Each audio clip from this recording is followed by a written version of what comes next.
हुन्छ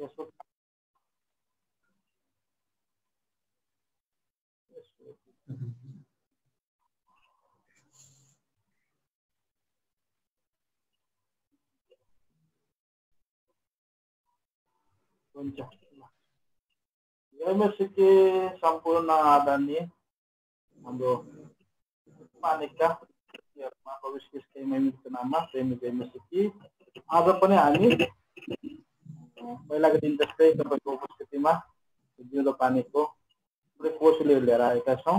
आज चाहिँ हामीलाई सहयोग गर्नको निम्ति हाम्रो भाइ मिलन अनि बहिनी हुनुहुन्छ।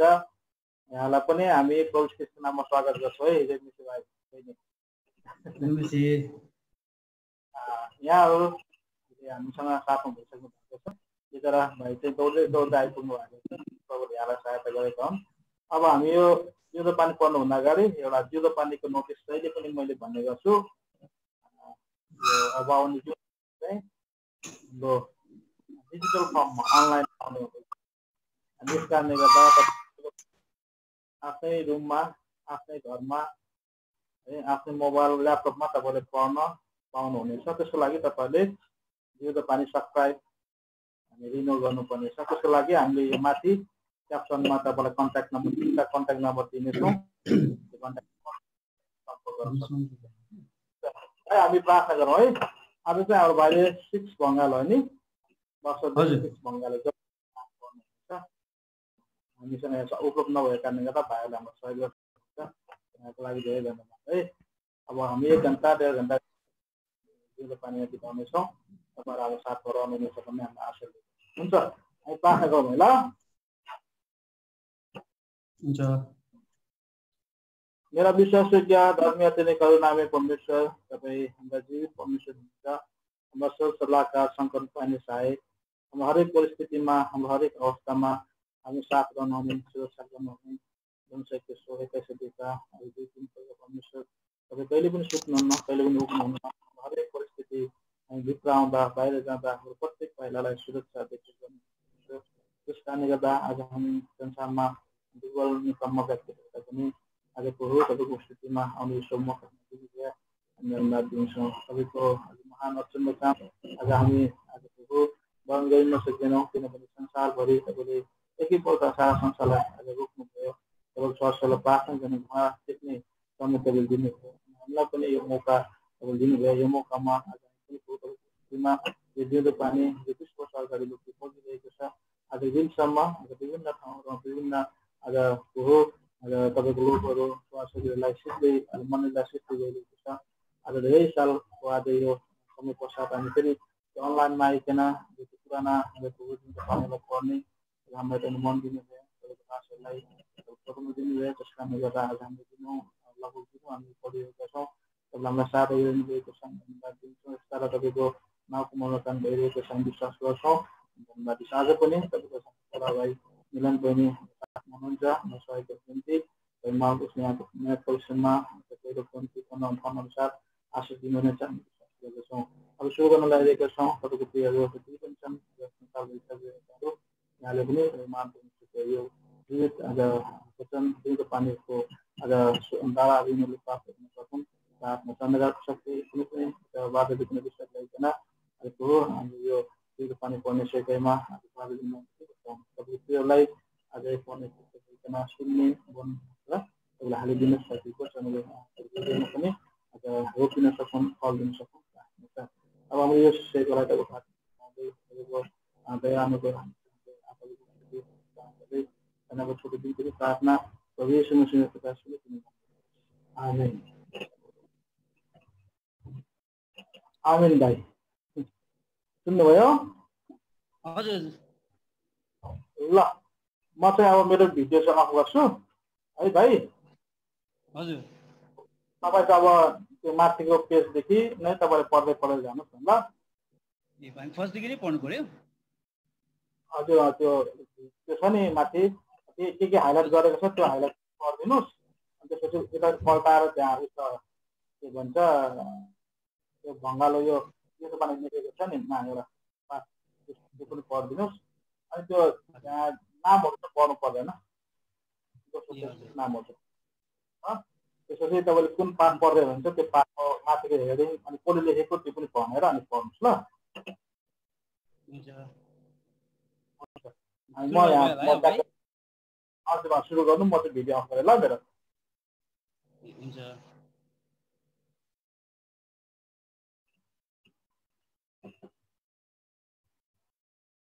सबैलाई जय मसीह। आज हामी जिउँदो पानीको अङ्क छ जनवरी र मार्च, वर्ष 2 को जनवरीदेखि मार्चसम्मको जो छ हामी यसलाई पढिरहेका छौँ। यसको 6औं बङ्गालोका कुराहरू छन्, हामी यसलाई पहिले पढिन्छौँ, त्यस पश्चात हामी यसको शीर्षकहरू हेर्छौँ। त्यो 6औं बङ्गालोमा यी सत्य कुराहरू कसैलाई आक्षेप होइनन् भनेर यहाँनिर टपिक यहाँ विषय रहेको छ। हामी यसलाई पढ्दैछौँ।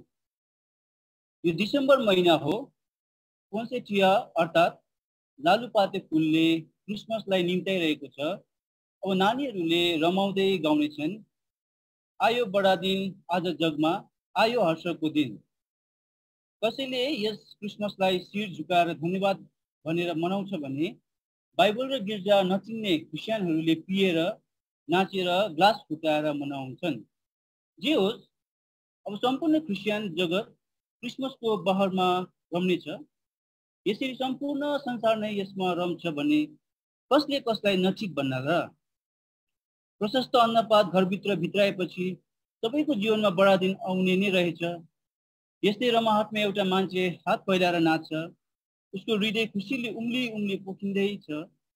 यस्तै रमाहटको क्षणमा एउटा आवाज गुन्जित हुँदै त्यसको कानसम्म पुग्छ, हे मूर्ख, आज तेरो प्राण उठाइन्छ। लुका किताब 12:20। त्यो मान्छे गयो, रमाहटको याम नै गयो, तर के लिएर गयो होला? यसैले रमाहट पनि हामीले हृदय थाम्नु पर्ने रहेछ। के त स्वर्गमा पनि यसरी नै रमाउँछस् भन्दै? स्वर्गीय राजमा पस्ने विषयमा धेरैजना भ्रममा परेका हुँदा रहेछन्। स्वर्गमा ठुलो आसन पाउँछु भन्ने निश्चयता बडो जय जयकारको साथमा नाच्दै जाँदा तिनीहरूले स्वर्गीयको ढोका नै बन्द पाउने रहेछन्। बन्द मात्र होइन, तर तिनीहरूले प्रभुको मुखबाट दूर हौ भन्ने कानै चिर्ने शब्द पनि सुन्ने रहेछन्। त्यो दिन प्रभुको नाममा भविष्यवाणी गर्नेहरूको जीवनमा पनि यस घटना घट्ने रहेछ। स्वर्गमा ठुलो आसन पाउने यिनीहरूको गगनचुम्बी आशा यसरी नै चकनाचुर हुने रहेछ। योभन्दा ठुलो मुटु टुक्राउने धोका अरू के होला र? मत्ती किताब 7:21-23। यस्तो दारुण घटना घट्दा अथवा मानिसका जमातमा सन्नाटा आउँछ। सबले सास रोकेर प्रश्न गर्छन्, के भुल भयो? कहाँ भुल भयो? यसको जवाब प्रभु आफैले दिनुहुन्छ। मेरो स्वर्गीय पिताको इच्छा अनुसार गर्ने मानिस मात्र स्वर्गीयको राज्यमा प्रवेश गर्छ। अब कुरा स्पष्ट भयो, तिनीहरू स्वर्गीय राज्यभित्र प्रवेश गर्न सकेनन् किनकि तिनीहरूले स्वर्गीय पिताको इच्छालाई पुरा गरेनन् रहेछन्। के स्वर्गमा पनि हाम्रो हृदय रमाहट रम्ला त? कहीँ हाम्रो रमाहट पृथ्वीमै मात्र त सीमित नहोला? सबै क्रिस्चियनहरूको सामु यो भीषण प्रश्न खडा छ। स्वर्गीय पिताको इच्छालाई पुरा नगर्दा तिनीहरूले स्वर्गीयको बडा दिनलाई उम्काइ पठाए भने पिताको इच्छा कहाँ पाइन्छ? त्यो थाहा पाउनु हामीलाई चौपट्टै खाँचो छ। स्वर्गीय पिताको इच्छा, सबै इच्छा बाइबलका पहिलो पाना र अन्तिम पानाको बिचमा लेखिएको पाइन्छ। यसैले अब हामीले हाम्रो धार्मिक परम्पराले हाम्रो हातमा राखिदिएको रीतिविधिलाई नै ढुक्कै मानिरहेर परमेश्वरको वचन बाइबलले आज्ञा गरेको कुरालाई खोजेर पालन गर्नुपर्ने रहेछ। जस्तो बाइबलमा लेखिएको छ त्यस्तै गर्नुपर्छ। घटाएर वा बढाएर पालन गर्ने अनुमति हामीलाई छैन, किनकि परम प्रधान परमेश्वर भन्नुहुन्छ, जति कुराहरूको आज्ञा मैले तिमीहरूलाई दिएको छु त्यसलाई होसियार भई पालन गर्नु, न त त्यसमाथि केही थप्नु, न त्यसबाट केही घटाउनु। व्यवस्था विवरण 12:32। प्रश्न 1, धार्मिक परम्पराको हातबाट क्रिस्चियन जगतले पाएको यो बडा दिन वा क्रिसमस के स्वर्गीय पिताको इच्छा अनुसार छ?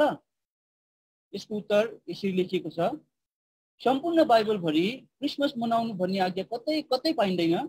ख्रिस्टलाई हृदयमा जन्माउनु भन्ने कुरा पनि बाइबलमा पाइने सत्यता होइन। ख्रिस्ट हृदयमा दुधे बच्चा भएर आउनुहुन्न। तर उहाँलाई ग्रहण गर्नेको जीवनमा उहाँ राजा भएर शासन गर्नलाई आउनुहुन्छ। फेरि प्रभु यीशुको आफ्नै वचनलाई तौलेर हेर्यो भने हामी थाहा पाउँछौँ उहाँले आफ्नो जन्मको विषयमा चर्चा गर्नु भएन, बरु मृत्युको विषयमा धेरै चर्चा गर्नुभयो।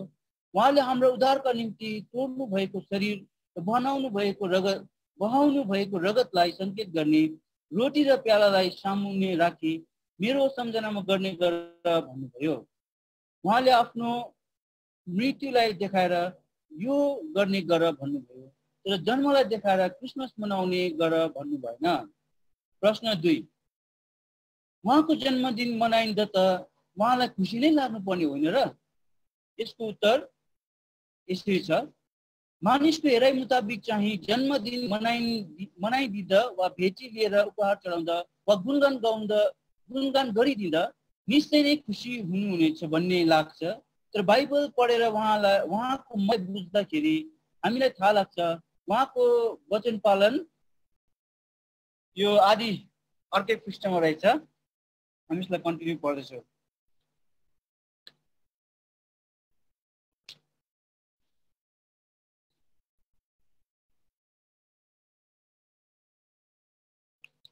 अच्छा, उहाँको वचन पालन गरेकोमै उहाँ प्रसन्न हुनुहुन्छ।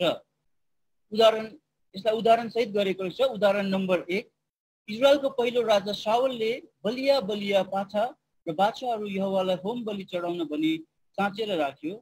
हो, होम बलि चढाउनु कदापि नराम्रो होइन, तर प्रभुले यसो नगर्नु भन्ने आज्ञा दिनुभएको थिएन।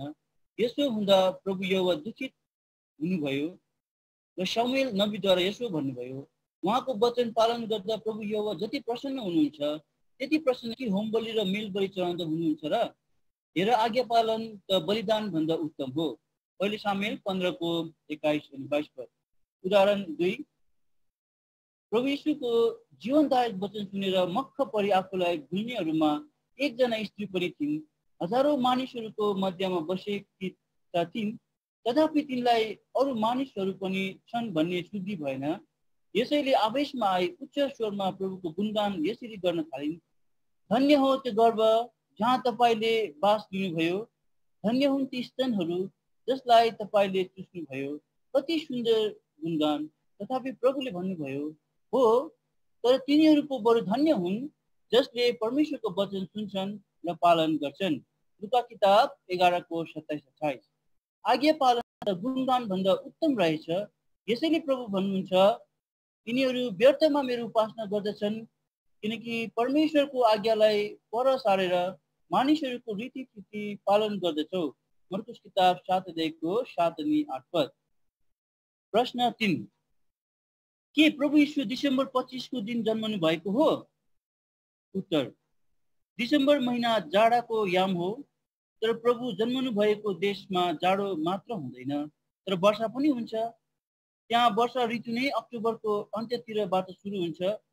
सुलेमान राजाको श्रेष्ठ गीत 2:11 पदमा लेखिएको छ, हेर जाडो पनि गयो, वर्षा ऋतु पनि बित्यो। हेर्नुहोस्, त्यहाँ जाडो र झरी एकैसाथ हुँदा रहेछन्। इजरा किताब 2:9 पदमा लेखिएको छ, 9औं महिनाको 20औं दिनमा यहोवाको भवनको आँगनमा मानिसहरू झडी वर्षाको कारणले थरथर काम्दै बसे। यहुदीहरूको यो 9औं महिनाको नाम किस्लेव हो अनि यो किस्लेवको 20औं दिन डिसेम्बरमा पर्छ। लौ हेर्नुहोस्, डिसेम्बर महिनामा जाडो र झडी एकैसाथ भएकाले मानिसहरू थरथर काम्दै छन्। यस झडी र जाडाको सम्बन्धमा the two Babylons of the papal worship नामक किताबमा प्रसिद्ध लेखक रेभरेन्ड अलेक्जेन्डर हिस्लर, यहुदीहरूको उद्भवसँग परिचित भएका लेखक मैमोनिडेस र टिटोलाई उद्धृत गर्दै भन्छन्, अक्टोबर महिनाका अन्त्यतिरदेखि नै यहुदा देशका गोठालाहरूले खुल्ला मैदानमा भेडा बाख्रा चराउन छोडिदिन्छन्। झडी पर्न थालेपछि तिनीहरू फर्क छोडेर सहर पस्छन्। लुका किताब 2:8 पद मुताबिक प्रभु जन्मनु भएको समयमा मैदानमा गोठालाहरूले भेडा बाख्राहरूलाई पहरा दिइरहेका थिए। यसरी मैदानमा गोठालाहरू थिए भन्ने प्रभु येशू निश्चय नै डिसेम्बर 25 तारिक जन्मनु भएको होइन। गोठालाहरू त 2 महिना अघि नै मैदानको खड्क छोडी सहर पसिसकेका हुन्छन्। जाडो र झरीमा थरथर कामदै को मैदानमा बसिरहन्छ?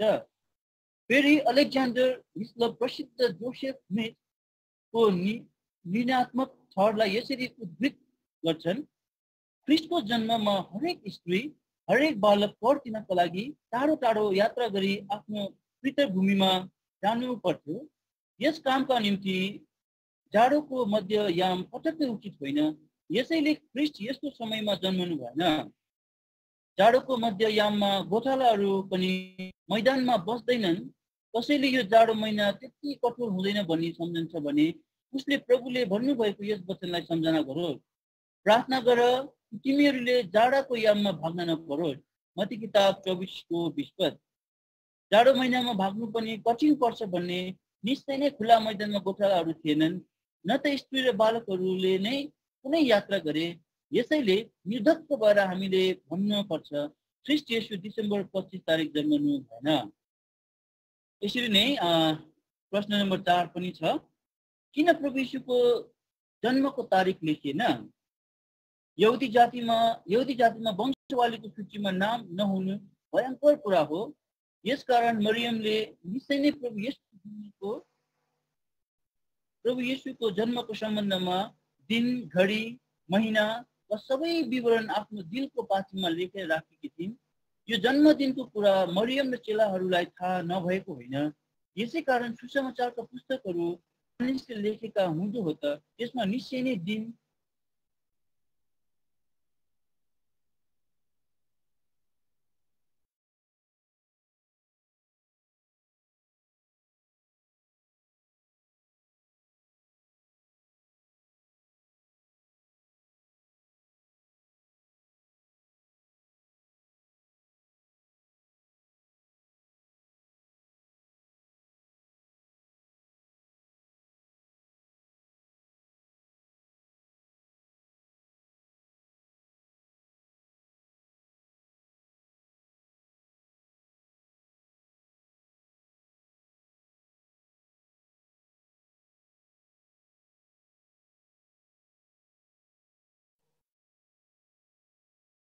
त्यस दिनलाई परमेश्वरले नै गुप्त राख्नुभयो भने हामी किन त्यसलाई प्रचारौं? दोस्रो कुरा, बाइबल तारिक बिनाको पुस्तक होइन। चाहनु भएको खण्डमा परमेश्वरले तारिकहरू दिनुभएको छ पनि। उदाहरणको निम्ति इजरायलहरू मिश्र देशबाट निस्केको दिन अबीब महिनाको 15 तारिक हो। प्रभु येशू क्रुसमा टाँगिनु भएको दिन निसान महिनाको 14 तारिक हो। पवित्र आत्मा ओर्लनु भएको दिन पेन्टेकोस्टको दिन हो। पुरिम नामक उत्सवको दिन आदर महिनाको 14-15 तारिक हो।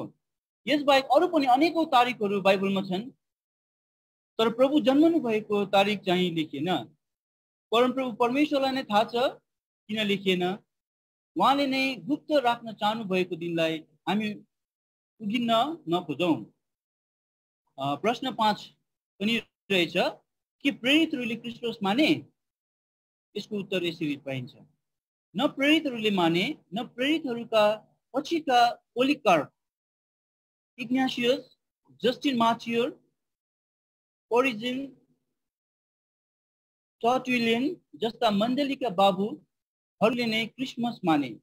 यो माथिबाट आएको कुरा होइन, तर यो क्रिसमस त क्रिस्चियन विश्वासको रापिलो ज्योति घट्दै घट्दै गएपछि पछिबाट जन्मेको एउटा अवस्था हो। प्रभु भन्नुहुन्छ, यिनीहरू व्यर्थमा मेरो उपासना गर्छन्, किनकि परमेश्वरको आज्ञालाई पर सारेर मानिसका रीतिथितिलाई पालन गर्दछन्। गौहाटी आसाममा एकजना क्रिस्चियन डाक्टरले बडो उत्सुकता साथ राखेर प्रश्न गर्छन्, सत्य मण्डली कुन हो? तिनलाई साँच्चै सत्य जान्ने इच्छा रहेछ, किनकि तिनी रेलवे स्टेसनसम्म पछि लागेर आए। मैले छोटो जवाब दिए, जुन मण्डली मानिसको रीतिथिति माथि होइन तर बिल्कुलै वचनमाथि अर्थात् बाइबलमाथि बसालिएको छ, त्यही हो सत्य मण्डली। अब त हामी बगेर धेरै तल पुगिसकेका छौँ। प्रेरितहरूको जमानातिर फर्केर जानलाई प्रभुले हाम्रो छातीमा आगो लगाइदिउन्। यस सम्पादकीय परेको सामूहिक चर्चामै प्रश्न र उत्तर समाविष्ट भएको हुनाले जिउँदो पानीको एउटा स्तम्भ प्रश्नोत्तरलाई यस अङ्कमा हामीनौँ। क्रिसमस एउटा सामूहिक चर्चा भएकोले मात्र हामीले यस विषयलाई समाविष्ट गरेका हौँ। क्रिसमस मनाउने हाम्रो प्रिय मित्रहरूप्रति न त हामी रुष्ट छौँ न हामीबाट कुनै आक्षेप छ। हामीले केवल वास्तविकतालाई जनताका सामु उम्ल्याइदिएका छौँ। क्रिसमसको बाँकी रहेको ऐतिहासिक पक्षलाई हामी जिउँदो पानीको 7औं अङ्कमा लिआउनेछौँ।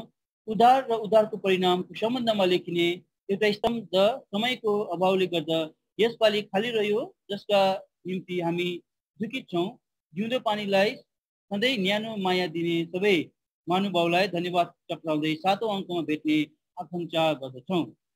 यो हाम्रो 6औं बङ्गालोको पृष्ठभूमि यहाँ यसरी हामीले पढ्न पायौँ। अनि यहाँ 6औं बङ्गालो, यो 6औं जिउँदो पानीमा कतिपय शीर्षकहरू छ। म यसलाई पढिदिँदैछु। पहिले छ गोठालो र गोठालाहरू, चिरिएको चट्टान, नुहाको ठुलो जहाज, क्रिसमस र 25 डिसेम्बर, परमेश्वरीय घरका सत्य खाँबाहरू, मेरो चेला, साक्षात्कार, स्वर्गीय ओम छिरिङ, प्रभुको दासको जीवन गवाई यहाँ छ। जिउँदो पानी सम्बन्धमा लेखिएको छ। बुद्धिमती माया, निश्चय हामीलाई परमेश्वरको आत्मिक सङ्गति, स्वर्गीय दर्शन, साँचो नुन, भाइजी भक्त सिंहद्वारा लेखिएको। अन्त एउटा कविता छ, अनि पाठक प्रतिक्रिया र बाइबल प्रतियोगिता जो सधैँ नै हुने गर्छ है। हामी यसबारे पढ्दै जान्छौँ है। अनि हामी धन्यवाद दिन्छौँ जिउँदो पानी मार्फत हामीले क्रिसमस सम्बन्धी जानकारी पायौँ है। र हामी जो प्रभुको मण्डलीमा छौँ, जसद्वारा हामीले यो क्रिसमसलाई आजको दिनसम्म मनाएका छैनौँ है। अनि यसको कारणहरू पनि हामीले यहाँनिर जान्न सक्यौँ। त्यसमा हामीले क्रिसमस सम्बन्धी पनि अझै एउटा च्याप्टर यहाँ राखिएको छ, सायद त्यसलाई नै पहिला पढ्नु उचित रहला। क्रिसमस र 25 डिसेम्बर भनेर यहाँभित्र एउटा च्याप्टर छ। हामी फर्स्ट यसलाई पढिकन त्यहाँदेखि हामी यसको अरू कुराहरूलाई पढ्छौँ। यहाँ पनि क्रिसमस, यसको विषय छ क्रिसमस वा 25 डिसेम्बर भनिकन हामी यसलाई पढ्न सुरु गर्दैछौँ।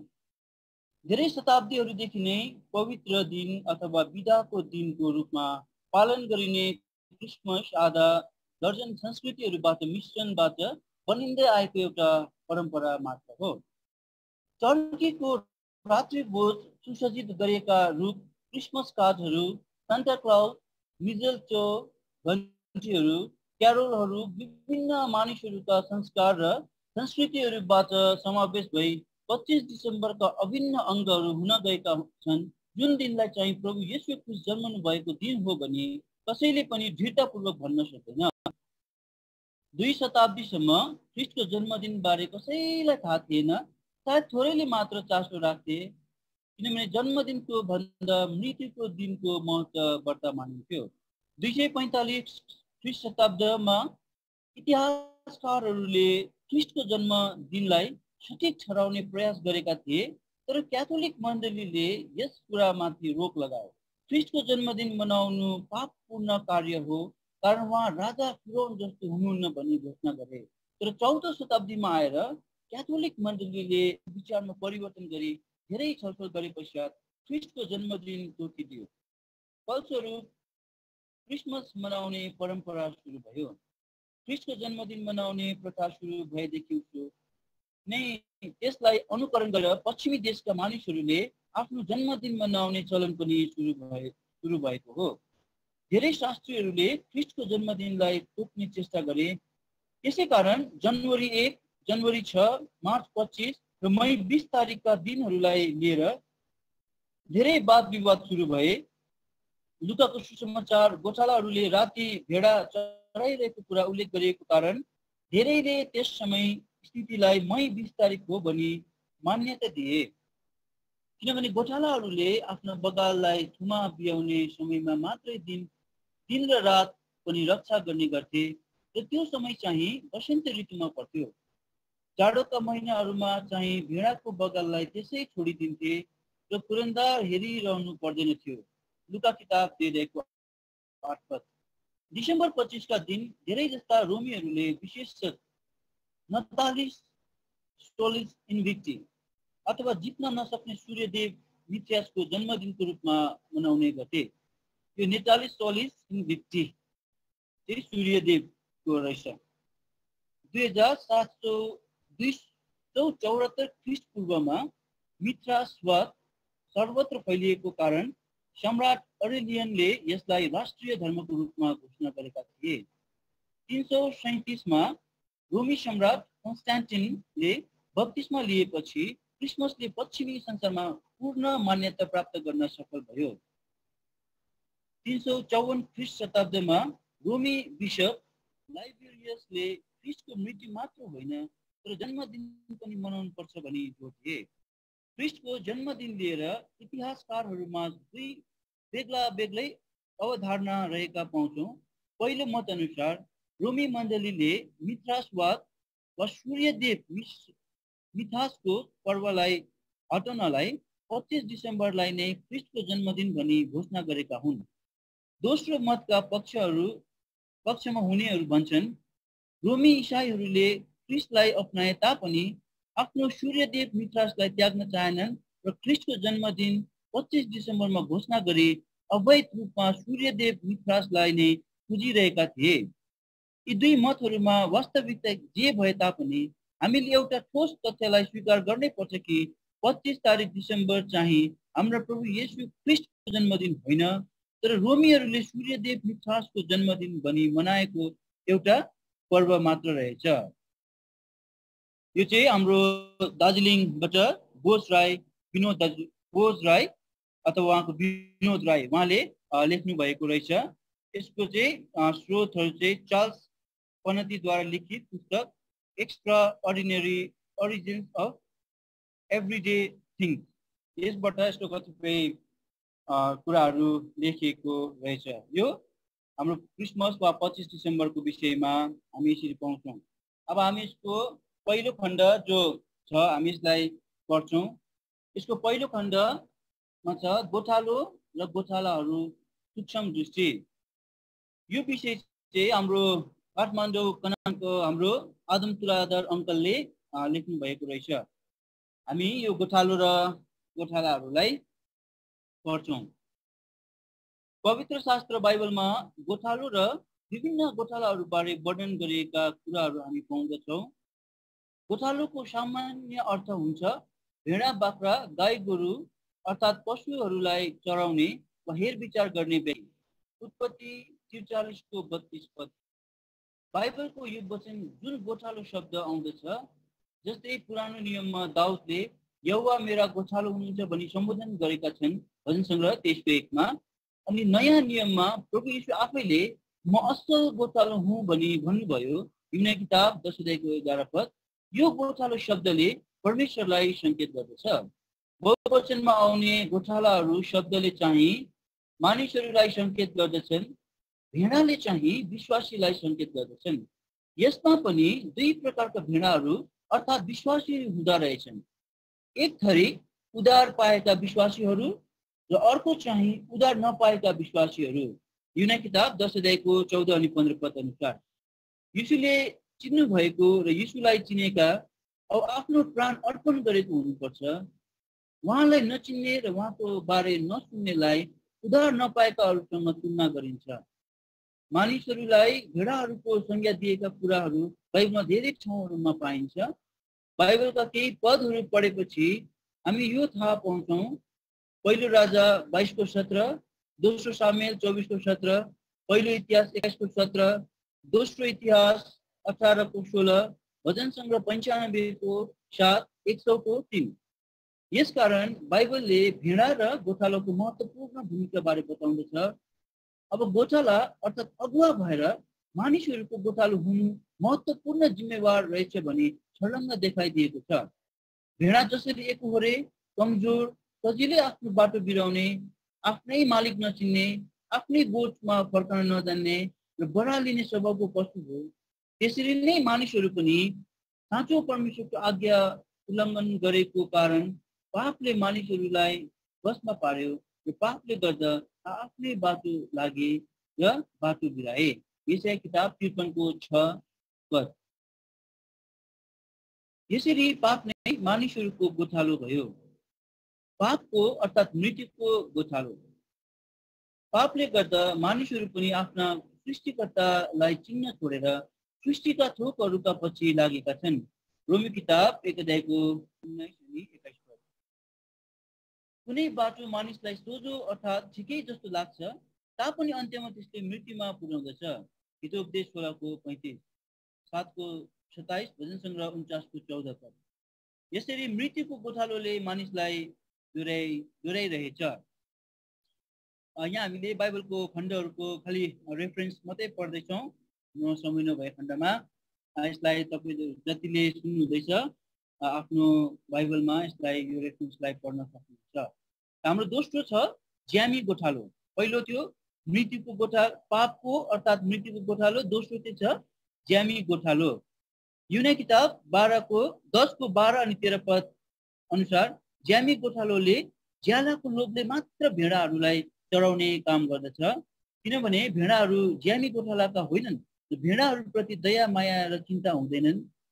त्यसले भेडाहरूलाई माया गरे तापनि साँचो माया हुँदैन। बाँसहरूले भेडाहरूलाई गाँजी लैजान्छ र तितर बितर पारिदिन्छन्। त्यो भाग्छ किनभने त्यो ज्यामी गोठालो हो। अचेल धेरै यस्ता गोठालाहरू छन् जो धेरै तलबको पछि धर्म विधिहरूमा फसिरहन्छन्। यस्ताहरू मण्डलीमा छन् भने मण्डलीले आत्मिक उन्नति हुँदैन। र तेस्रो गोठालो चाहिँ पेटको अर्थात् लालची गोठालो। अनि यसमा रोमी किताब 16 अध्यायको 18 पद अनुसार गोठालो भन्ने शब्द नलेखिएको भए तापनि सेवा गर्ने अर्थात् गोठालोको काम गर्नेलाई नै सङ्केत गरिएको छ, जसले विश्वासीहरूलाई ठिक शिक्षा दिएर प्रभुको बाटोमा डोर्याउनु पर्नेमा आफ्नै पेटको सेवा गर्दछन्। मिठा मिठा बोली र च्यापुसी कुराहरू गरेर यस्ता गोठालाहरूले हाम्रो प्रभु येशू ख्रीष्टको निम्ति होइन तर आफ्नै पेटको निम्ति सेवा गर्दछन्। तिनीहरू मिठा मिठा बोली र चापुसी कुराले सिधा साधारणहरूलाई धोका दिँदछन्। तिनीहरूका पेट नै तिनीहरूको ईश्वर भन्नेहरू हुन्। युना किताब 1 अध्यायको 12, फिलिपी 3 अध्यायको 19 पद। यस्ता गोठालाहरूले भेडाहरूलाई कहिले ठिकसँग चढाउन सक्दैनन् र भेडाहरू स्वस्थ रहँदैनन् र मण्डली रोगी हुन्छन्। अनि चौथो गोठालो छ बुझ अर्थात् बेसमझका गोठालाहरू। त्यसमा यसै किताब 56 अध्यायको 11 पदलाई लिएको छ।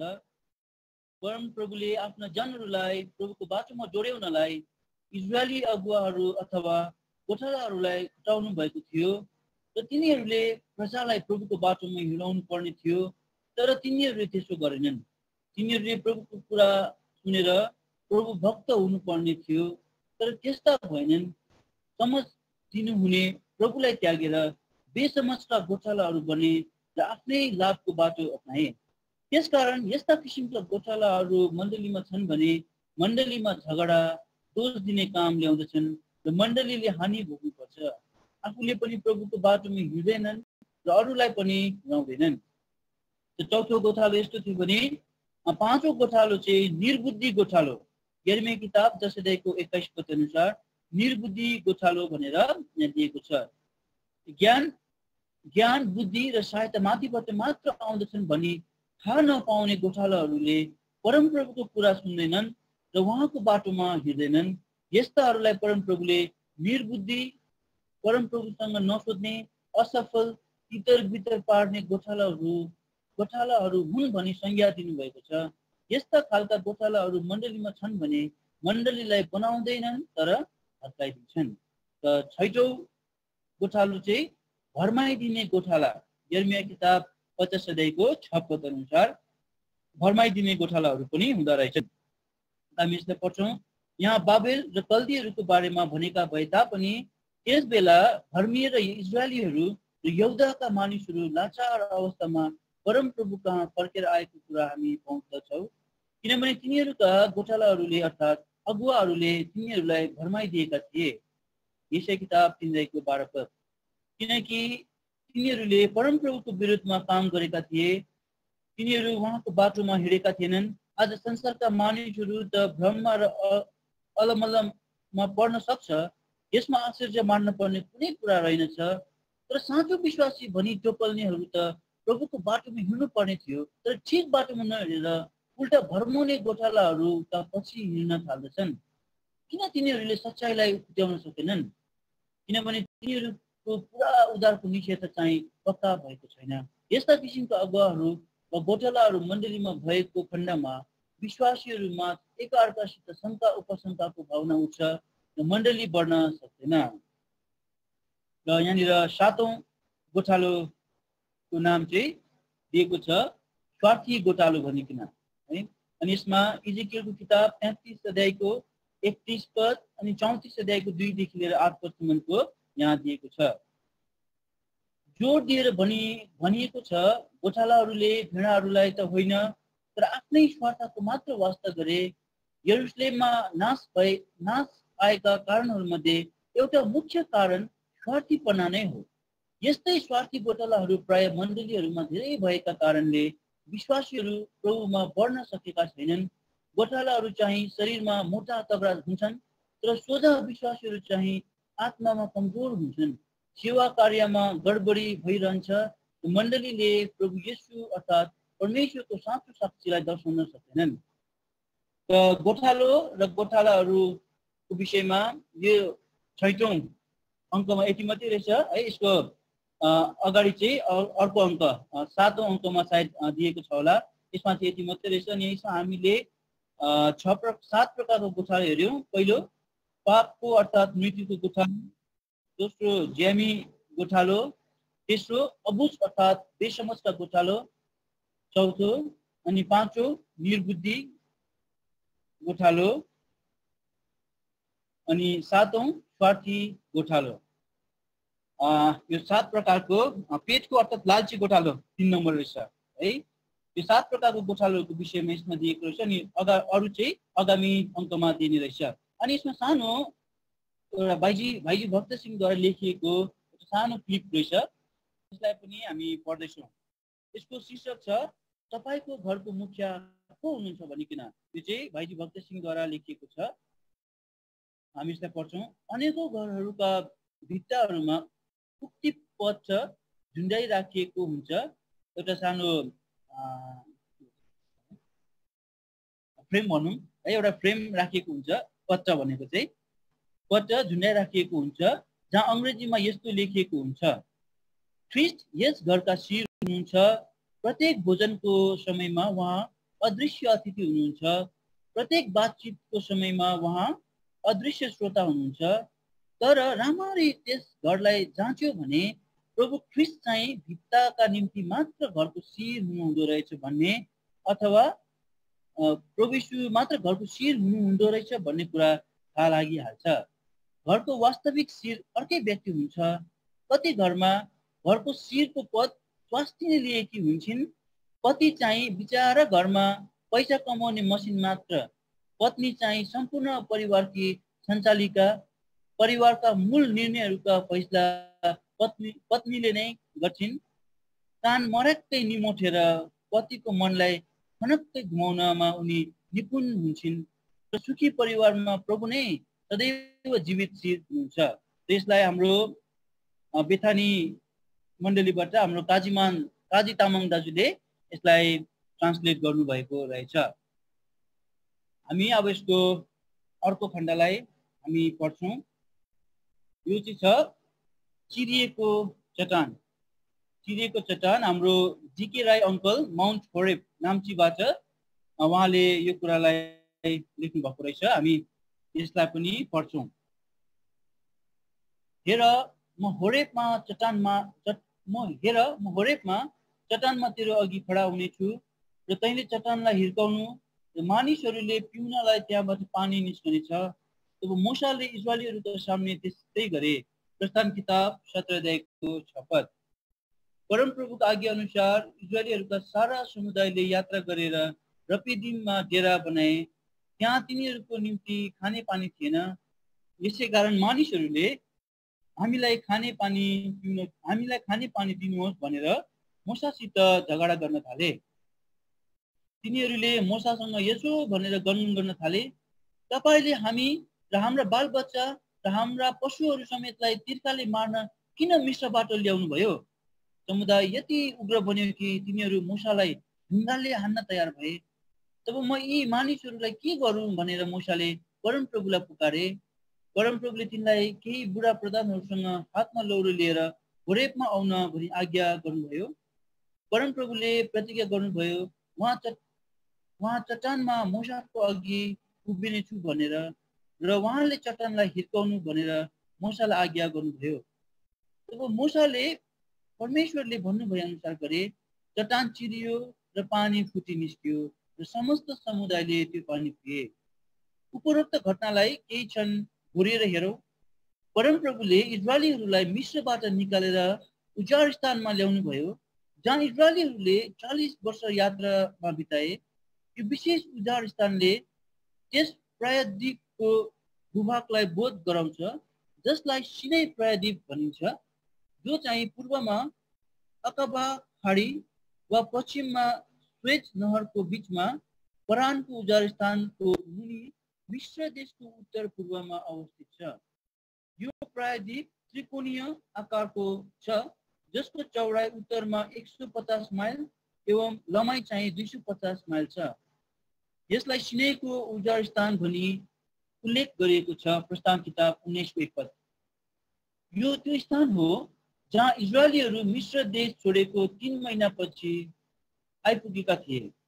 यही इलाकामा नै सिनै पर्वत पनि अवस्थित छ, जसलाई होरेब पर्वत पनि भनिन्छ, जहाँ मूसासँग परमेश्वरले भेटेर बात गर्नुभयो अनि तिनलाई व्यवस्था पनि दिनुभयो। यही सिनै पर्वतको फेदमा रफिदिम पर्दछ, जसको अर्थ समतल भूमि हो, जहाँ इजरायलीहरूले डेरा बनाएर बसेका थिए। रफिदिमलाई वादी फेरेन भनिन्छ। इजरायलीहरू प्रस्थान 17 पद अनुसार परमेश्वरको आज्ञा बमोजिम पडाउ गर्दै यात्रा गर्दै रफिदिममा आइपुगेका थिए।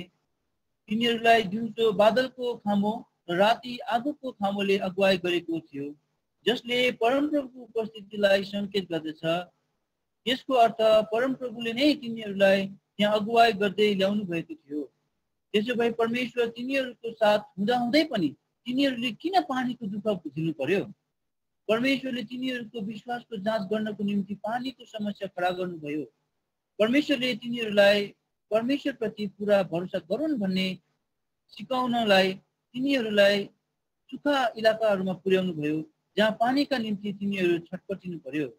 यति साह्रो तिनीहरूको तिर्खा प्रखर भएर आयो कि तिनीहरू मात्र होइन तर हिंस्रक बनेर मूसालाई झुन्डाले हिर्काउनसम्म तयार भएका थिए। तिनीहरूले मूसालाई यस्तो प्रकारले पानी मागे मानौ तिनीहरूले मूसाबाट बाँकी उठाइरहेका थिए। जसरी इजरायलीहरू कनानी यात्रामा थिए, त्यसरी नै हामी पनि स्वर्गीय यात्रामा छौँ। परमेश्वरको आज्ञा अनुसार हिँडे तापनि हाम्रो जीवनमा पनि कहिलेकाहीँ यस्तै प्रकारका आत्मिक सुखापनको अनुभव हामीलाई जानु पर्दछ। रोग बिमारमा, घटी कमीमा, समस्यामा र निराशहरूले हाम्रो जीवनमा सुखौरो ल्याइदिन्छ। यति बेला हाम्रो विश्वासको जाँचमा हामी असफल भए हामी पनि इजरायलीहरू झै वज्ञ र उग्र बन्न सक्छौँ। यस्तै परिस्थितिमा हामीले हाम्रो भरोसा प्रभु येशूमा राख्नु पर्दछ, किनभने दुःखले हामीलाई परमेश्वरदेखि टाढो होइन तर नजिक जानु सिकाउँछ। दाउद भन्दछन्, दुःख पाउन भन्दा अगाडि म बरालिएको थिएँ, तर अब त तपाईँको वचन पालन गर्दछु। भजन सङ्ग्रह 119 को 67 पद। जब इजरायलीहरूले पानी पाएनन् तब तिनीहरूले परमप्रभुलाई पुकारा गर्नुपर्ने थियो, किनभने तिनीहरूको पुकारा सुनेर तिनीहरूलाई परमप्रभुले मिश्रबाट छुटकारा दिनुभएको थियो। परमप्रभुले भन्नुभएको थियो, तिमीहरूलाई मिश्रीहरूको हातबाट छुटकारा दिएर त्यस देशबाट एक असल र ठुलो अर्थात् दूध र मह बग्ने देशमा ल्याउनलाई म ओर्लिएको छु। प्रस्थान किताब 3:8 पद। तिनीहरूकै सामु मिश्र देशमा परमेश्वरले 10 वटा अचम्मका कामहरू गर्नुभएको थियो। मिश्रबाट आउँदा जब उनीहरूलाई फिरौनका फौजले लखेटेका थिए, तब तिनीहरूका अघिका पुरा बाधा लाल समुद्रलाई परमेश्वरले 2 फ्याक पारेर बाटो बनाइदिनु भएको थियो। पानीलाई हुकुम गरेर पर्खालले ठाडो गर्नु सक्नुहुने प्रभुले त्यही पानीलाई यता आइज भन्नु सक्नुहुन्छ भन्ने कुरा इजरायलीहरूले बिर्से।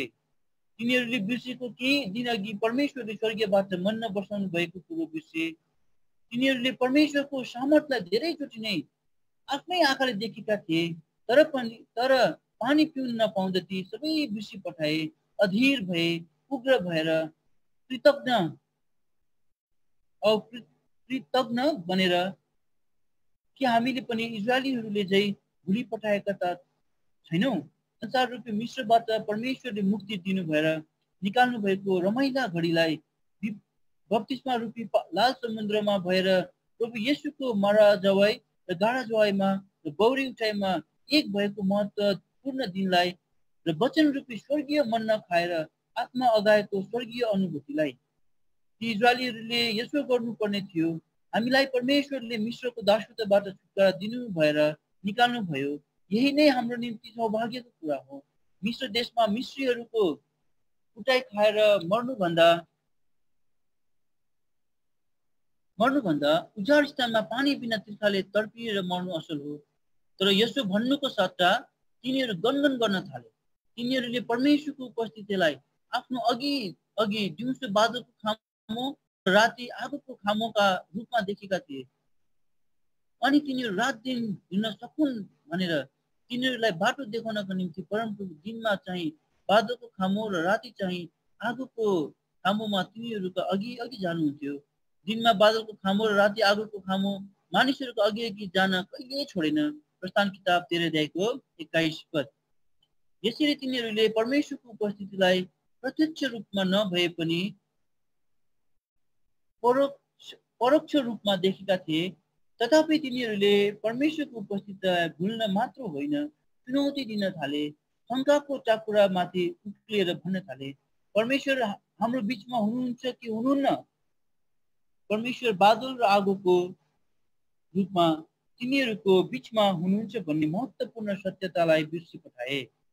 तिनीहरूले परमेश्वरको महानता र सामर्थ्यलाई धेरैचोटि मिश्रमा उजाड स्थानमा देखेका थिए। आफ्नै सामुन्ने फिरौन र फिरौनका घोरचरीहरूलाई परमेश्वरले समुद्रमा पानीले छोप्नु भएको दृश्य तिनीहरूको आँखामै थियो। माराको तितो पानी मिठो भएपछिको मिठो स्वाद तिनीहरूको जिब्रोमै थियो। महमा बनाएको बाबर जस्तो मन्नको मिठो स्वाद सधैँ खाँदा खाँदा मुखैमा रुमलिरहेको थियो। यसरी मिठो मिठो खाने मुखले नमिठो वचन निकाल्न थाले। परमेश्वरको सामर्थ्य छँदा छँदै आफ्नै असमर्थ प्रकट गर्न थाले। परमेश्वरको असीमिततामा छँदा छँदै त्यसको सामु आफ्नो सीमितता प्रकट गर्न थाले। परमेश्वरको भरपुरी छँदा छँदै आफ्नै कमी घटी हेर्न थाले। गोठाला हुँदा हुँदै बरालिएको बगाल झै भए ढुकुटीको सामु भुकाउन थाले र पानीको मुहानको सामु तिर्खाले आकुल बने र गनगन गर्न थाले। धेरैचोटि कमजोर विश्वासीहरूको अवस्था यस्तै बन्न जान्छ। आत्मिक यात्रामा बढ्दै जाँदा संसारको भौतिक र लौकिक वस्तुको खोजीमा परमेश्वरबाट पाएको अनन्त र अनमोल मुक्तिलाई हराइ पठाउँछ। सरस जीवन निराश बन्न जान्छ। आशाले भरिएको जीवन निराशामा बदलिदिन्छ। तारा गुमाएर आतेश खान थाल्छ। रपिदिम मास्या र मरिबा बन्न जान्छ। रपिदिमको अर्थ सहारा हो। हाम्रो सहारा प्रभु ख्रिस्ट हुनुहुन्छ। तर हाम्रो कमजोरीले गर्दा हामी पनि प्रभुमा भर पर्न छोड्यौँ। उहाँको सामर्थ्यसित शङ्का गर्न थाल्यौँ भने हाम्रो रपिदिम प्रभु ख्रिस्टलाई हामी मास्सा र मरिबा बनाइ पठाउँछौँ। हामीले नियालेर माथिको स्थितिलाई हेर्यौँ भने इजरायलीहरूले गनगनाउनका प्रमुख कारणहरू निम्नलिखित छन्।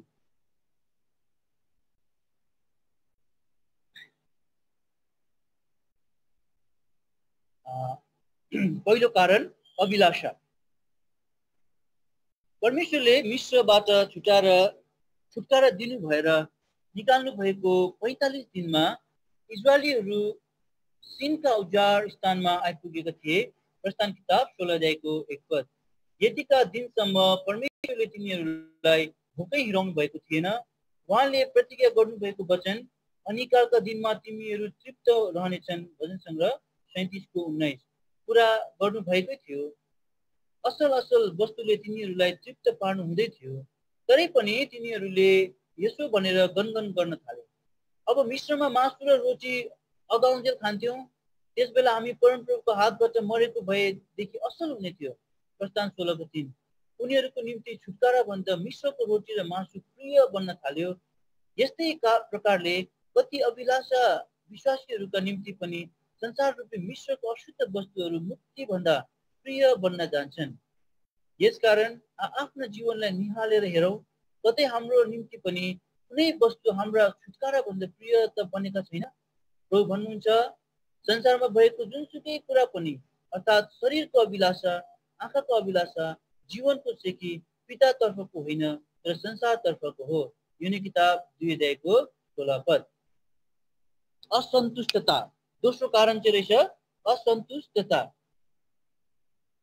तन अगाएर मन नअगाउनु नै असन्तुष्टता हो।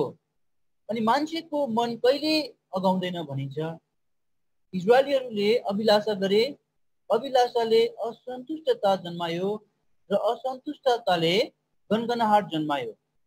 तिनीहरूलाई परमप्रभुले उजाड स्थानमा भएका असल थोकहरू खुवाइरहनु भएको थियो, तर तिनीहरू असन्तुष्ट बन्दै गए। मह मिसाएर बनाएको मिठो बाबर जस्तो मन्ना उनीहरूको निम्ति बेस्वादिलो बन्न थाल्यो। आज कति विश्वासीको निम्ति महभन्दा पनि मिठो परमेश्वरको वचन बेस्वादिलो बन्न जान्छ, जसको कारण तिनीहरूको असन्तुष्टता हो। प्रस्थान 16 अध्यायमा जन्मिएको अभिलाषाले बढ्दै गएर प्रस्थान 17 अध्यायमा असन्तुष्टताको रूप धारण गर्छ र तिनीहरू गनगन गर्न थाल्छन्। परमेश्वर भन्नुहुन्छ, तिमीहरूसँग भएको कुरामा सन्तुष्ट रहो। हेब्रू किताब 13 अध्यायको 5 पद। र त्यसको कारण रहेछ असंयम। असन्तुष्टताले असंयमलाई जन्माउँदछ। धेरैचोटि शारीरिक औ मानसिक असन्तुष्टतालाई खप्न नसक्दा मानिसले आफैलाई काबुमा राख्न सक्दैन र नगर्ने काम गरी पठाउँछ। यसरी नै इजरायलीहरूले जब पिउनलाई पानी पाएनन् तब तिनीहरू यति विघ्न असंयमी बने कि मोसालाई ढुङ्गाले हिर्काउन तयार भए। प्रेरित पावलले हामीलाई धेरैचोटि संयमी र परहेजी बन्ने सल्लाह दिनुभएको छ। औ खेलमा दाँजिने हरेक मानिस सब विषयमा संयमी हुन्छ। पहिलो कोरिन्थी 9:25।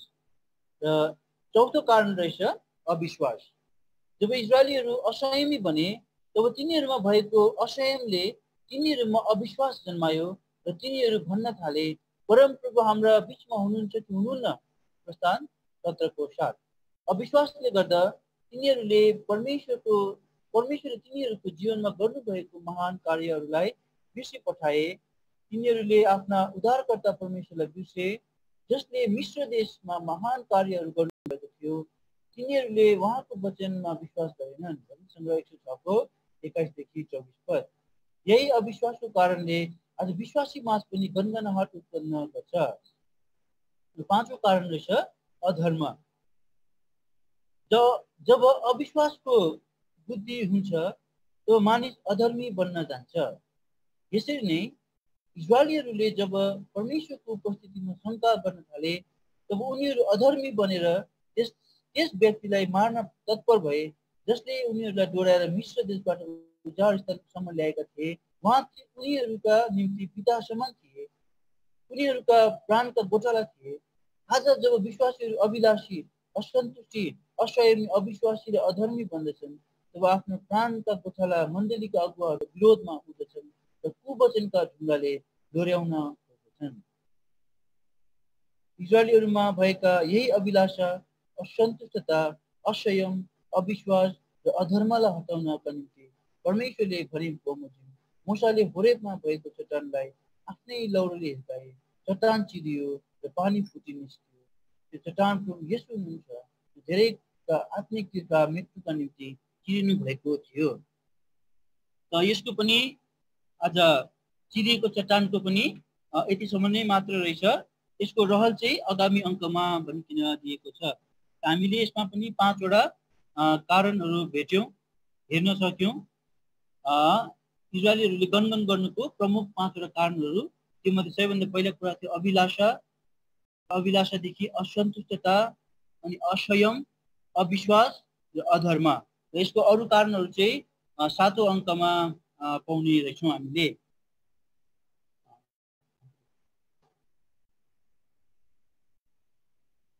हाम्रो यहाँ टाइम के कस्तो हुँदैछ होला है? ठिकै भाइ भाइ टाइम छ अलिक छ टाइम। कति पेज पढ्नु भयो अहिले अहिले हामीले 3टा च्याप्टर पढ्यौं। पेज नम्बर कति हो पेज नम्बर 6 पढ्यौं।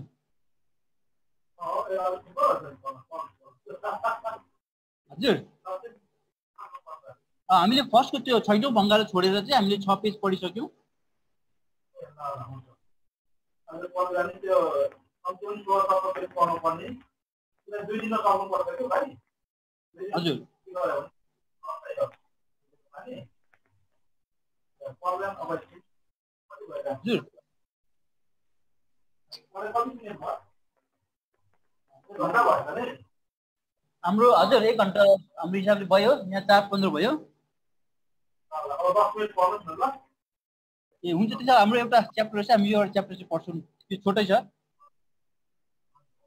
छ यसमा चाहिँ हाम्रो यो नुहको ठुलो जहाज भनिकिन यो चाहिँ हाम्रो दार्जिलिङको विमल अङ्कलले लेख्नु भएको रहेछ।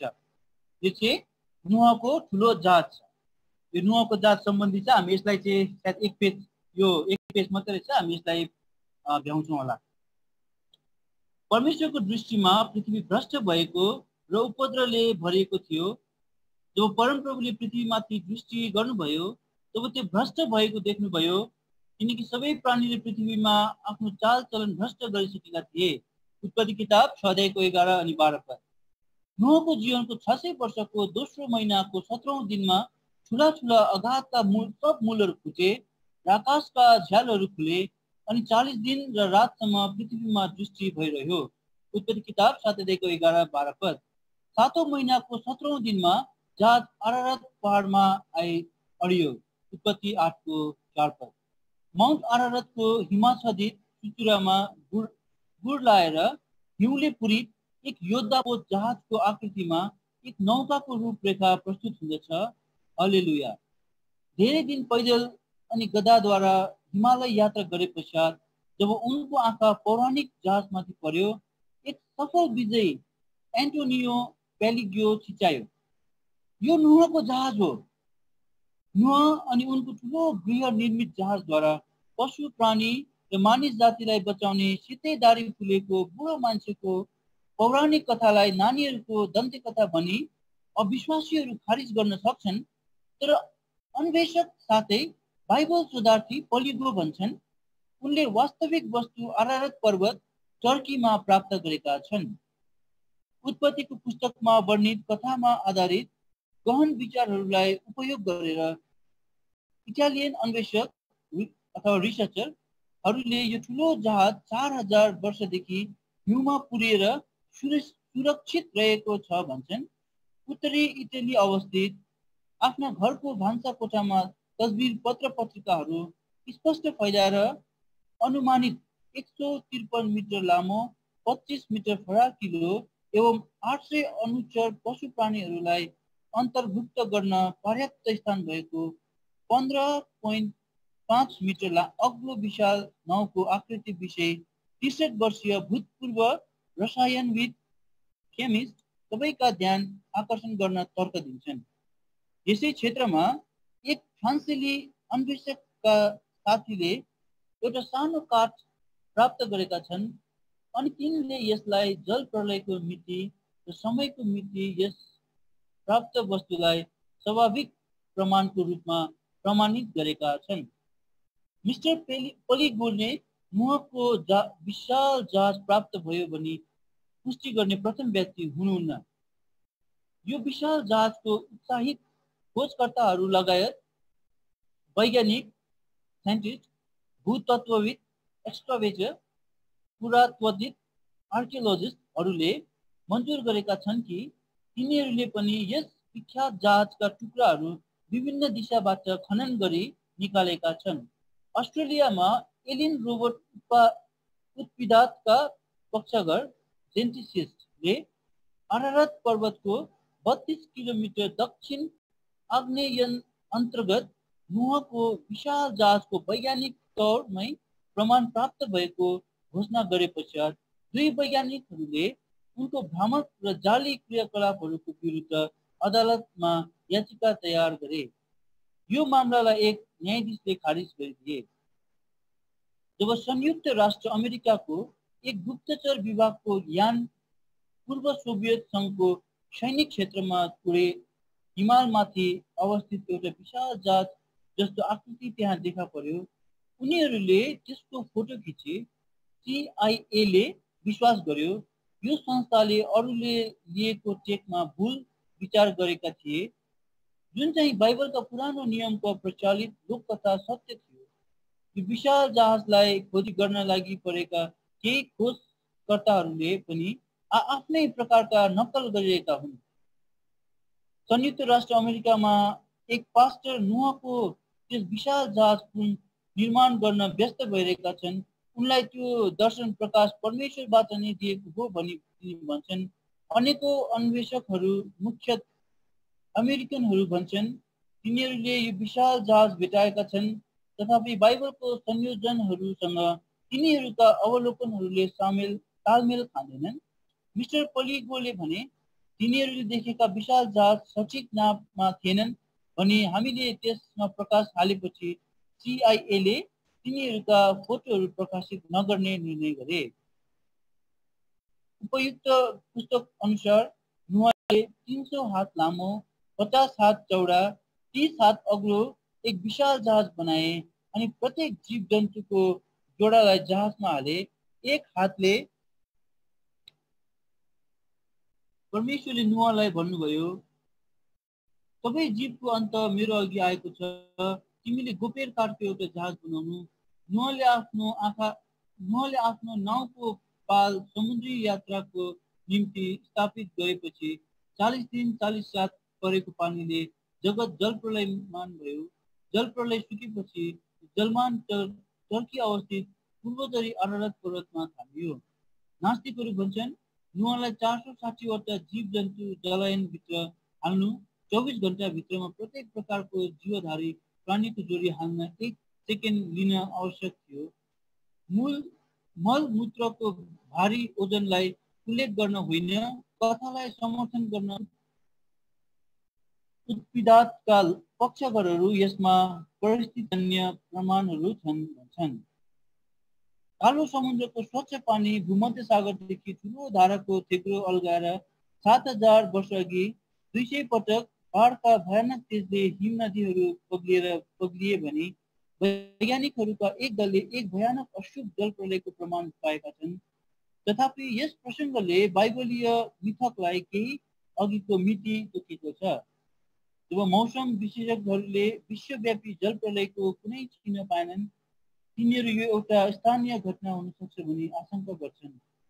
अनि यसले उत्तर पूर्वीय भूमध्य सागर वरिपरिका अञ्चल थुनिदिएका छन्।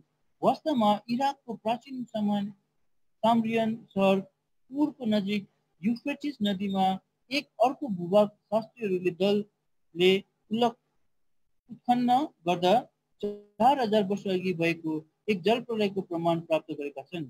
सठिक र दुर्लभ प्रमाणको सन्दर्भमा अरारत पर्वतको अन्वेषण गर्ने भूगर्भशास्त्रीहरूको एक दलले समुद्री जलयानहरूले चलन गर्ने लङ्गुर किसिमका पुन ढुङ्गाहरू बनिँदै गएका प्वालहरू भएका चट्टान पाएका छन्, जुन प्राचीन जहाजको पछिल्तिर बलियो भइरहनलाई घसिएका थिए। मिस्टर पलिगो भन्छन् अधिक प्रमाण बटुल्न उनलाई मुख्य स्थानमा पुग्नै पर्नेछ। उनको 13औं हिमालय अभियानको अवधिमा उनले यसलाई केही दूरत्वबाट देखेका छन्। तथापि अन्वेषकले टर्की सरकारबाट एउटा हेलिकप्टर प्राप्त गर्न अधिकार पत्र पाउनु बाँकी नै छ। यसको निम्ति एक इटालियन दूरदर्शन केन्द्रले लागत रकम भुक्तान गरिदिने स्वीकृति जनाएको छ। उच्च मिलिटरी संवेदनशील क्षेत्रहरूको लागि जहाँ एकपल्ट कुर्दिस्तानका बासिन्दाहरूद्वारा एक हस्को रूपमा लगिनु भएको थियो। मुख्य स्थानमा जाँदा हामीले ती सरकारलाई सोधेका छौँ, जबसम्म म त्यहाँ पुग्दिन म साथ हार्ने छैन। मिस्टर पलिगो भन्छन् यो मेरो अभियान हो। मानिसको पुत्रको आगमन नुहको दिनहरू जस्तै हुनेछ, किनकि जसरी जल प्रलयभन्दा अगाडि नुह जहाजभित्र पस्ने दिनसम्म मानिसहरू खाइरहेका, पिइरहेका र बिहेबारी गरिरहेका थिए। अनि जल प्रलय आएर तिनीहरू सबैलाई स्वात्तै बगाई नलगेसम्म तिनीहरूले थाहा पाएनन्। यसकारण जागर रहो, किनकि कुन दिन तिनीहरूको प्रभु आउनेछन् त्यो तिमीहरूले जान्दैनौ। मत्ती किताब 24:37-38-39-42 यस रचनाको दोस्रो भागमा नुहको जहाजको सन्दर्भमा उपलब्ध आधारभूत तथ्यहरूलाई हामी अझै विस्तृत रूपमा हेर्नेछौँ। प्रतीक्षा साँच्नुहोला। थोमस। प्रस्तुता विमल राई। यो पनि हाम्रो आदि मात्रै रहेछ, प्राय सबै नै हामीले 7औं अङ्कमा पाउने रहेछौँ। सायद आजको लागि हामीले यतिमै राख्नु पर्ला। हुन्छ भाइ, हेर्नुहोस् धेरै धन्यवाद भाइले मेरो क्वेसन गर्नुभयो। भोलि पनि तपाईँ नै आउनुपर्छ नि भाइ। ल भोलि हजुर त्यो चाहिँ भङ्गाल हामीसँग छैन कि, अन्त त्यो पढ्नु पर्ने भएको हुन्छ नि। ल हजुर हुन्छ नि, त्यो सक्नु पर्यो। भोलि सक्यो भने पछि सक्यो पनि ल। यो यसलाई चाहिँ अब हामीले कन्टिन्यू गर्नु पर्यो।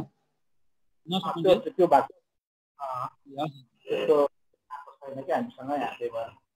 हजुर ल तपाईँलाई धेरै धन्यवाद। एकदमै राम्रो प्रकारले पढिदिनु भयो। कस्तो क्लियर आएको छ है तपाईँको। अब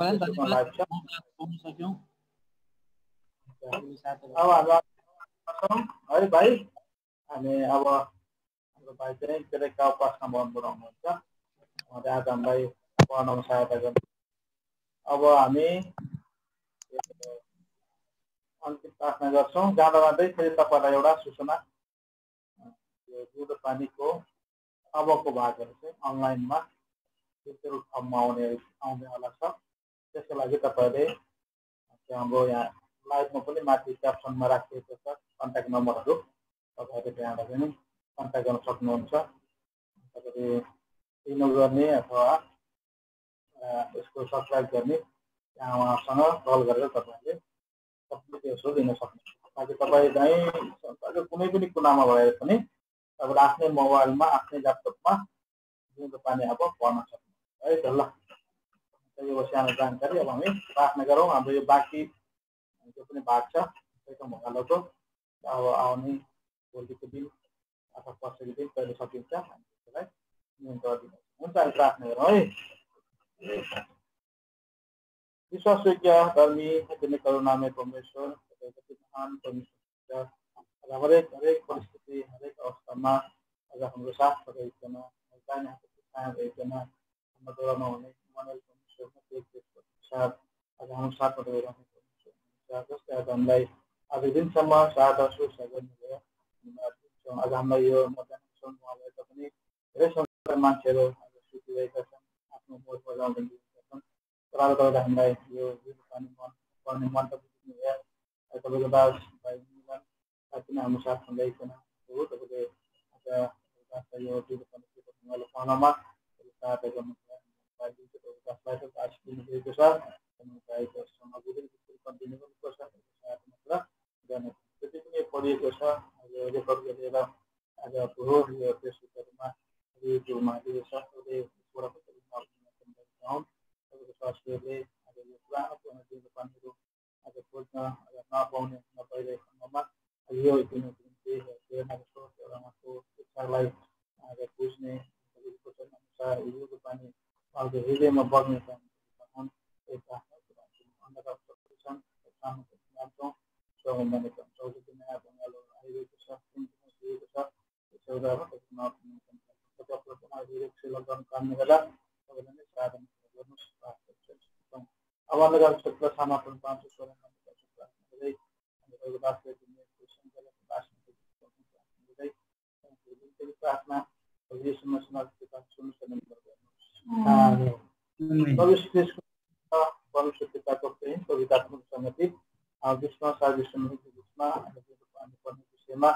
सदा सर्वदा तपाईँ हाम्रो साथमा रहिरहेको। आमेन। जय शिवाय।